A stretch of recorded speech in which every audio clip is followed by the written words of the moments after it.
Hello and happy Friday. My name is Michael Leeserman here with the Trial Guide's tip of the day. It is September 20th, 2024. Today's tip comes from Rick Friedman's book, Becoming a Trial Lawyer, a guide for the lifelong advocate. Here to read the tip is Rick Friedman. Hello and welcome. Thanks, Michael. If anything is remotely close to a formula for effective trial advocacy, it is this. The simpler the explanation or story, the more likely the jury is to believe it. The simpler, the better. I think of Occam's razor. Mhm. th- Yeah. yeah, how do you use this? I mean, I think it's self-explanatory and maybe it's worth talking about.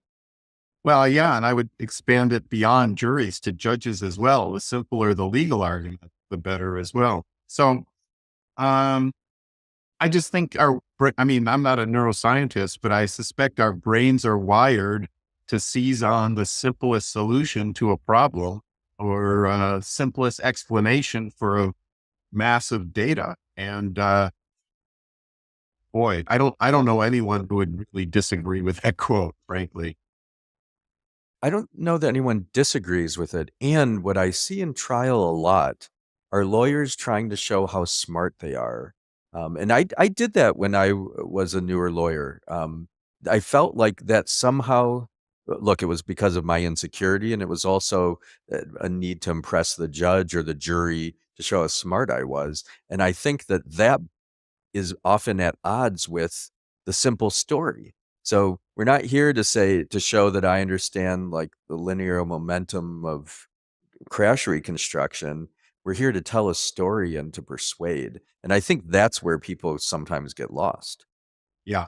Yeah. And even that linear formula often can, which I know nothing about, but most of these super complex concepts can be boiled down to a metaphor, an analogy, something that make something simpler. And that's our job. The way I look at it, our job is to take those experts and that technical information, put it through us, and it comes out the other side as a more um, digestible.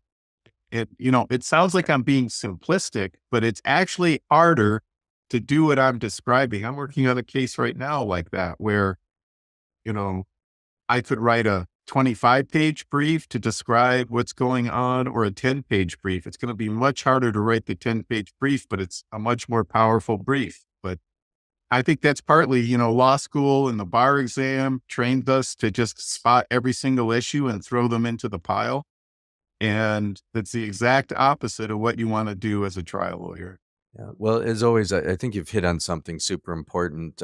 I've read books that talk about it as simplicity on the other side of complexity. So in other words, we need to be able to understand these things.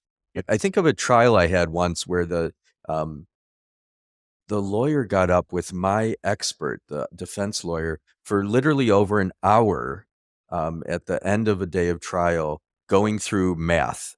I mean, it lost me. It was just nuts. There's no way anyone followed what was going on. It was definitely the lawyer showing how smart he was. Yeah. So I spent a lot of time overnight trying to figure out what the heck it was they were talking about. I had some idea, but to really figure it out, spent all night.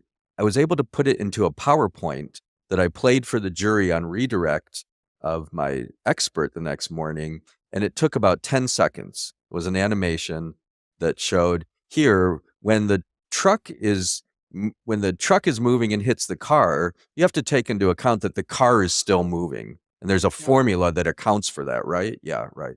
And that's Yeah. what that hour-long conversation of math was yesterday, was illustrating just that point. Isn't that right? And I look at the jury, said, yeah.